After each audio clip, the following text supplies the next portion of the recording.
Assalamualaikum warahmatullahi wabarakatuh. Perkenalkan, nama saya Nabela Jania Sulaiman. Saya dari Universitas Pancasakti Kampus D Bekasi dengan nomor NIM 187207007.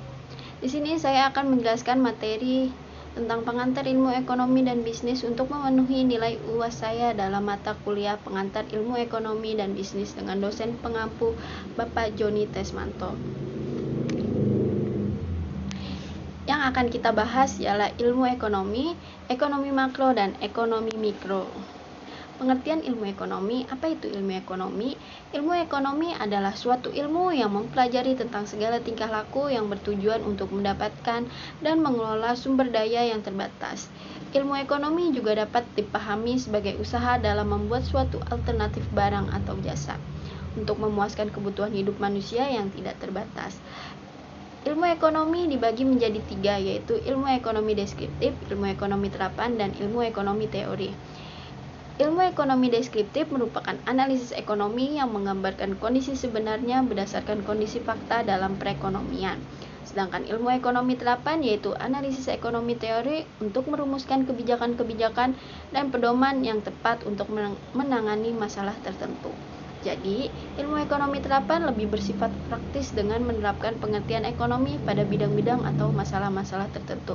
Misalnya, ekonomi di perusahaan, ekonomi moneter, ekonomi perbankan, dan sebagainya. Lalu, ilmu ekonomi teori adalah analisis ekonomi yang berusaha menjelaskan, mencari pengertian, hubungan sebab akibat, dan cara kerja sistem ekonomi. Dalam ekonomi teori, dibagi menjadi 2 macam, yaitu ekonomi mikro dan ekonomi makro.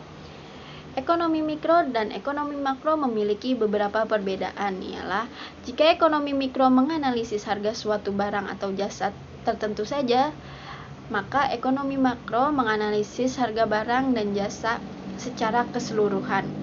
Ekonomi mikro menganalisis tentang perilaku ekonomi tertentu saja, contohnya produsen atau konsumen.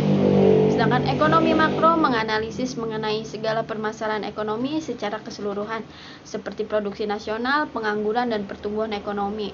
Lalu, ekonomi mikro memahami bagaimana mengalokasikan faktor-faktor produksi agar dicapai kombinasi yang tepat, sedangkan ekonomi makro menganalisis pengaruh kegiatan ekonomi tertentu terhadap kinerja perekonomian secara nasional. Jadi kita sudah tahu perbedaan dari ekonomi mikro dan ekonomi makro. Maka kita akan bahas tentang ekonomi mikro. Apa itu ekonomi mikro? Pengertian ekonomi mikro yang dapat didefinisikan sebagai ilmu ekonomi yang khusus mendalami atau mempelajari perilaku konsumen, perusahaan, dan penentuan harga-harga pasar dan kuantitas faktor input barang atau jasa yang diperjualbelikan. Ekonomi mikro sangat berpengaruh terhadap pengambilan keputusan dalam hal permintaan dan penawaran barang atau jasa, sehingga tujuan utama perusahaan yakni untuk menganalisis pasar dan bagaimana mekanisme menentukan harga. Ekonomi mikro berperan penting dalam bisnis untuk membantu menganalisis dan mengelola kegagalan pasar dan menjelaskan secara teoritis kondisi dalam pasar. Ruang lingkup ekonomi mikro dibagi menjadi 8. Pertama ialah teori permintaan. Teori permintaan menerangkan sifat dari permintaan pembeli untuk suatu komoditas barang dan jasa. Teori permintaan juga menggambarkan hubungan antara jumlah yang diminta dan harga serta penentuan dalam kurva permintaan. Faktor-faktor yang mempengaruhi teori permintaan ialah harga barang itu sendiri, harga barang substitusi, lalu harga barang komplementer, jumlah pendapatan, selera konsumen, intensitas kebutuhan, dan perkiraan harga di masa depan. Cara membaca kurva permintaan ialah semakin murah harga dari suatu barang, maka akan semakin banyak permintaan pada barang tersebut. Lalu ada teori penawaran. Penawaran dalam teori ekonomi memiliki arti berbagai jumlah barang yang ditawarkan pada berbagai tingkat harga dalam periode tertentu. Penawaran adalah hubungan antara harga dengan kuantitas untuk setiap unit waktu yang akan dijual oleh penjual. Faktor-faktor yang mempengaruhi penawaran ialah yang pertama, harga barang itu sendiri, yang kedua, harga barang substitusi, yang ketiga, biaya produksi, yang keempat, kemajuan teknologi, kelima, pajak, dan terakhir, perkiraan harga barang di masa mendatang. Lalu kita akan membahas tentang keseimbangan pasar. Keseimbangan pasar ialah penggabungan teori permintaan dan penawaran. Keseimbangan pasar merupakan kondisi di mana jumlah barang yang diminta sama dengan jumlah barang yang ditawarkan pada tingkat harga tertentu. Lalu kita membahas elastisitas permintaan. Pengertian dari elastisitas permintaan adalah pengaruh perubahan harga terhadap besar kecilnya jumlah barang yang diminta atau tingkat kepekaan merupakan jumlah barang yang diminta terhadap perubahan harga barang. Jadi, elastisitas permintaan ini membahas tingkat kepekaan jumlah barang yang diminta akibat perubahan harga. Lalu, elastisitas penawaran. Elastisitas penawaran adalah pengaruh perubahan harga terhadap besar kecilnya jumlah barang yang ditawarkan atau tingkat kepekaan perubahan jumlah barang yang ditawarkan terhadap perubahan harga barang. Jadi, elastisitas penawaran merupakan tingkat kepekaan jumlah barang yang ditawarkan akibat perubahan harga. Lalu ada teori perilaku produsen, ialah proses dan aktivitas ketika seseorang berhubungan dengan pencarian, pemilihan, pembelian, penggunaan, serta pengevaluasian produk dan jasa demi memenuhi kebutuhan dan keinginan. Lalu ada teori produksi. Teori yang menjelaskan hubungan antara tingkat produksi dengan jumlah faktor-faktor produksi dan hasil penjualan outputnya.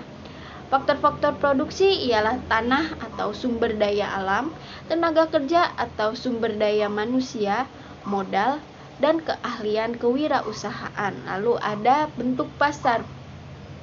Bentuk pasar ini ada 4 bentuk pasar, yaitu pasar persaingan sempurna, pasar monopolistik, pasar monopoli, dan pasar oligopoli. Kita akan membahas terlebih dahulu tentang pasar persaingan sempurna. Pasar persaingan sempurna adalah sebuah struktur pasar di mana terdapat banyak penjual atau perusahaan yang menghasilkan barang atau memberikan pelayanan dengan pembeli di pasar dengan produk yang dijual relatif sama atau bersifat homogen.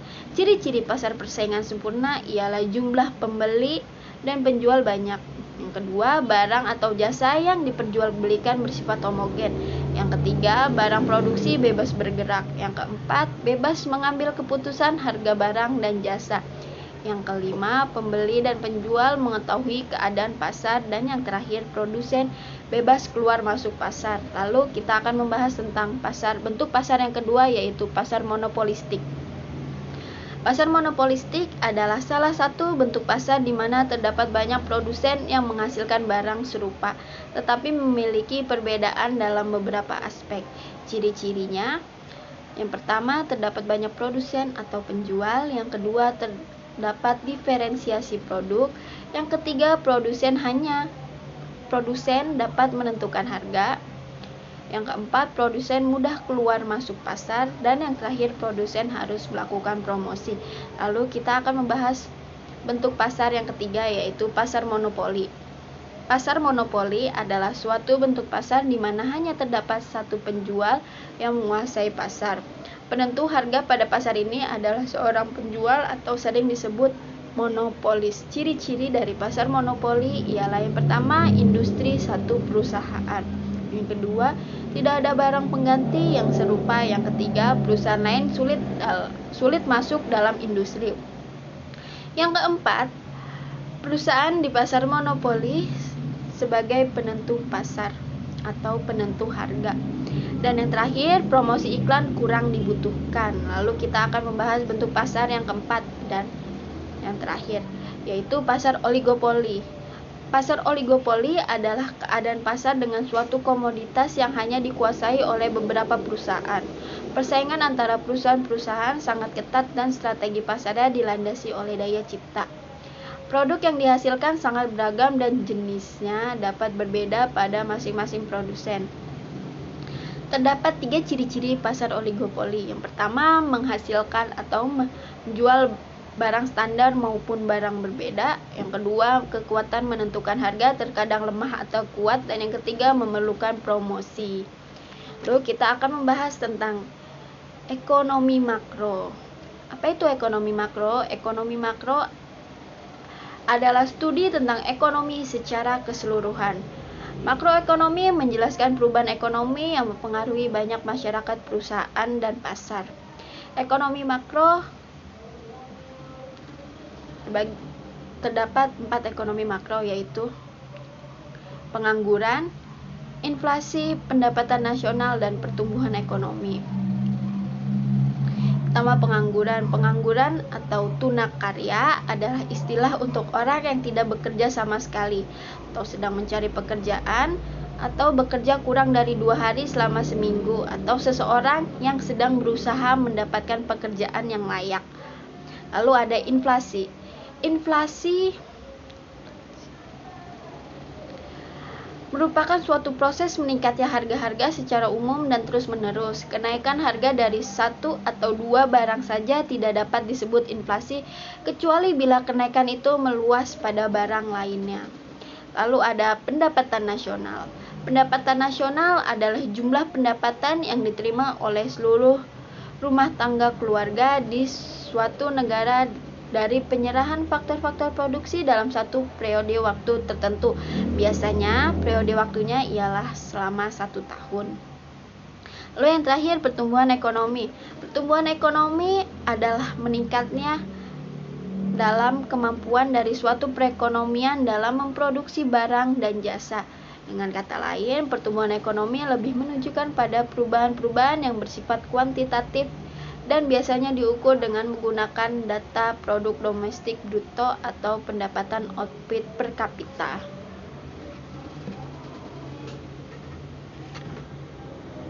Baiklah, demikian presentasi dari saya. Kurang lebihnya mohon maaf. Wassalamualaikum warahmatullahi wabarakatuh.